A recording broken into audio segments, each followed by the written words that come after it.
আসসালামু আলাইকুম রহমতুল্লাহি ওয়া বারাকাতুহু।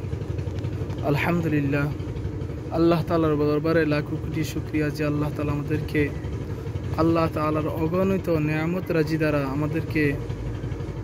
আমাদেরকে আল্লাহ তাআলা অগণিত নিয়ামত দ্বারা আমাদেরকে ভরপুর কামিয়াবি দান করেছেন। আল্লাহ তাআলা বললেন যে ব্যক্তি আমার নিয়ামত পাইয়া আমার নিয়ামতের শুকরিয়া আদায় করলো, তাকে আল্লাহ তাআলা বলেন যে আমি তাকে আরও নিয়ামত বাড়ায় দেব। আর যেই ব্যক্তি আমার নিয়ামত পাইয়া না শুকরিয়া করলো, মানে শুকরিয়া আদায় করলো না, আমি তার থেকে নিয়ামত ছিনিয়ে নেব। অতএব আমাদেরকে আল্লাহ তাআলা নিয়ামত পেয়ে আল্লাহ তাআলার নিয়ামত পেয়ে আমাদেরকে রাজি খুশি থাকার মতো তৌফিক দান করুন। আল্লাহ তাআলা তার কালামে পাকের মধ্যে বলেন, লা ইন শাকারতুম লাযীদান্নাকুম ওয়া লা ইন কাফারতুম ইন্না আযাবি লাশাদীদ। যে ব্যক্তি আমার নিয়ামত পাইল আর নিয়ামতের শুকরিয়া আদায় করলো, আল্লাহ তাআলা তাকে নিয়ামত বাড়ায় দেয়। আর যেই ব্যক্তি আল্লাহ তাআলার নিয়ামত পাইয়া শুকরিয়া আদায় করলো না, আমি তার থেকে নিয়ামত ছিনাই নেই। দেখেন আল্লাহ তাআলার প্রাকৃতিক কি সৌন্দর্য, যে আল্লাহ তাআলার নিয়ামত কি। দেখেন একটা গাছ মারা গিয়েছে, কিন্তু আল্লাহ তাআলা তার থেকে কি দিলেন, একটি কলার ছুরি বের করলেন। মানে এটাই দিয়ে বুঝাইলো যে আল্লাহ তাআলার নিয়ামত কোনো জায়গায় কি অভাব নাই। তুমি বান্দা, তুমি চাও আল্লাহ তাআলার কাছে, তাহলে আল্লাহ তাআলা তোমাকে দিতে কি প্রস্তুত থাকবেন। এই জন্যই তো কবি বললেন, হর গলি দে নেকে তু তৈয়ার হয়, জো না মাঙ্গে উসে তু বেজার হয়। আল্লাহ তাআলা কাছে চাইলে আল্লাহ তাআলা খুশি হয়, আর আল্লাহ তাআলার কাছে না চাইলে আল্লাহ তাআলা কি করেন, রাগান্বিত হয়।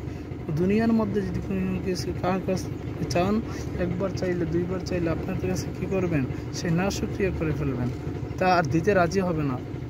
আর আপনি যদি আল্লাহ তাআলার কাছে চান, তাহলে আল্লাহ তাআলা আপনি কি দিবেন, ভরপুর কামিয়াবি দান করবেন। এই জন্য আল্লাহ তাআলার সমস্ত নিয়ামত রাজি পাইয়া আল্লাহ তাআলা শুকরিয়া আদায় করতে হবে। দেখেন, যদি মরা মানুষ থেকে আল্লাহ তাআলা কি করতেন, জীবিত করতে পারেন। মরা মানুষকে আল্লাহ তাআলা জীবিত করতে পারেন, আবার জীবিতকে আল্লাহ তাআলা মৃত্যু দান করতে পারেন। এই যে আল্লাহ তাআলার কারিশমা। আল্লাহ তাআলা মানুষকে এই দুনিয়ার মধ্যে সৃষ্টি করেছেন শুধু আল্লাহ তাআলার ইবাদত আর বন্দেগী করার জন্য। যদি আল্লাহ তাআলার ইবাদত আর বন্দেগী করেন, আল্লাহ তাআলা সমস্ত মাখলুকাত তার কি করে দিবেন, তার অনুগত্য করে দেবেন।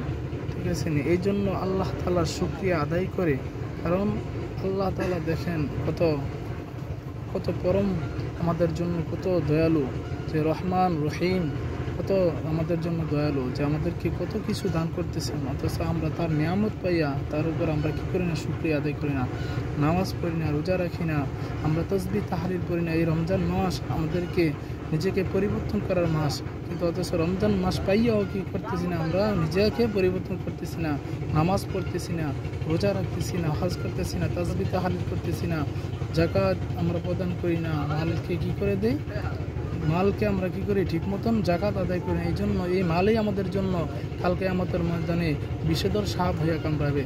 এই জন্য আমাদেরকে সমস্ত হুকুম, আল্লাহ তাআলা হুকুম আহকাম আমরা মেনে চলার তৌফিক দান করে। বলেন আমিন। আলহামদুলিল্লাহি রাব্বিল আলামিন।